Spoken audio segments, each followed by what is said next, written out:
Terima kasih pemirsa, Anda masih bersama kami di Halo Indonesia. Kita akan melanjutkan perbincangan di segmen sebelumnya, yaitu tentang dampak buruk kebocoran data pribadi melalui fitur @yours di media sosial. Bersama Pak Firman. Selamat pagi Pak Firman, masih bersama kami Pak? Iya, masih bersama Mas Andrew. Baik, baik Pak Firman, melanjutkan pertanyaan saya di segmen sebelumnya Pak, bagaimana agar masyarakat Indonesia warga plus 62 ini tidak mudah FOMO dan juga tidak terjebak dalam berbagai aplikasi, berbagai gempuran fitur di media sosial yang bisa dengan mudah memberikan berbagai informasi pribadinya. Apa sebetulnya yang harus diwaspadai dan perlu dilakukan oleh masyarakat kita, Pak? Ya, paling tidak masyarakat paham bahwa seluruh aplikasi platform digital itu memang pada dasarnya digunakan agar kita kerasan, agar kita betah menggunakan itu. Bahkan di beberapa jurnal disebutkan tentang gejala yang namanya Internet Obsessive Disorder (IOD). Para pengembang platform itu merekayasa perilaku kita untuk terus-menerus menggunakan perangkat digital yang tujuannya bagi mereka adalah keuntungan yang diperoleh lewat iklan. Jadi dengan kita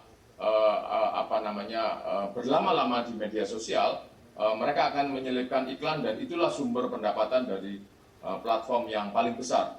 Nah, di antara perilaku-perilaku yang menyebabkan kita kemudian adalah betah tadi, itu membandingkan kehidupan kita dengan kehidupan orang lain, kemudian juga merasa kehidupan kita apakah lebih baik atau tidak lebih baik dibanding orang lain. Sehingga keadaan itu menyebabkan keadaan fear of missing out.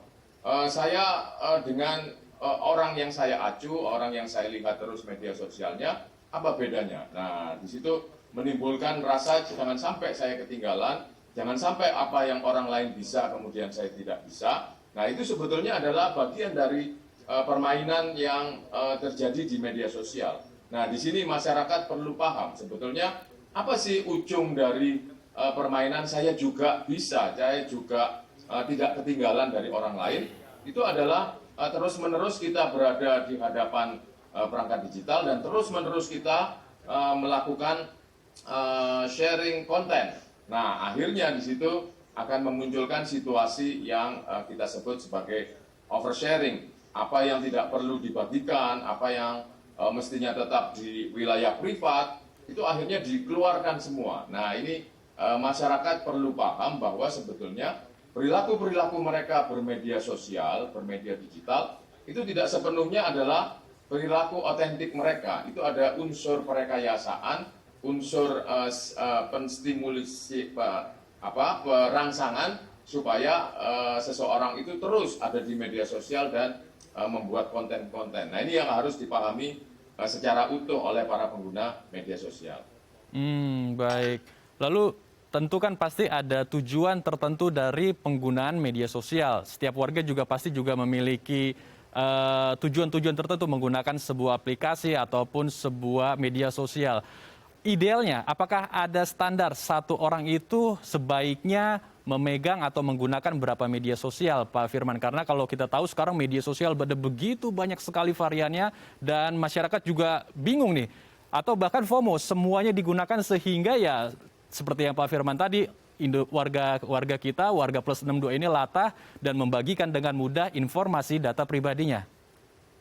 Ya, jadi sebetulnya kita harus tetap meletakkan media sosial ini sebagai media kita, media atau wadah. Wadah untuk apa? Wadah untuk misalnya menyebarluaskan aktivitas baik kita, wadah untuk namanya media sosial, wadah untuk bersosialisasi dengan pihak lain, dengan kita memproduksi konten, maka akan mendapatkan tanggapan dari pihak lain, akan bisa berinteraksi dengan orang lain, termasuk bisa dikenali oleh orang lain tentang bagaimana profil kita. Nah, ini ada manfaatnya kalau kita belajar branding, belajar tentang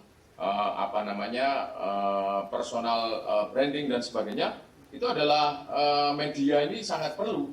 Nah, tetapi tadi berapa jumlah media sosial atau platform yang perlu diikuti oleh seseorang, itu tidak ada patokannya, tidak ada formulanya.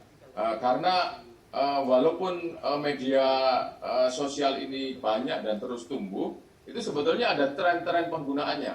Hari ini misalnya banyak digunakan TikTok, waktu sebelumnya misalnya banyak digunakan Instagram, sebelumnya lagi pakai Facebook dan sebagainya. Nah, ketika kita merasa perlu untuk menyebarkan gagasan kita, pikiran kita, diri kita kepada publik, maka tentu saja kita harus menggunakan media sosial yang publik banyak gunakan.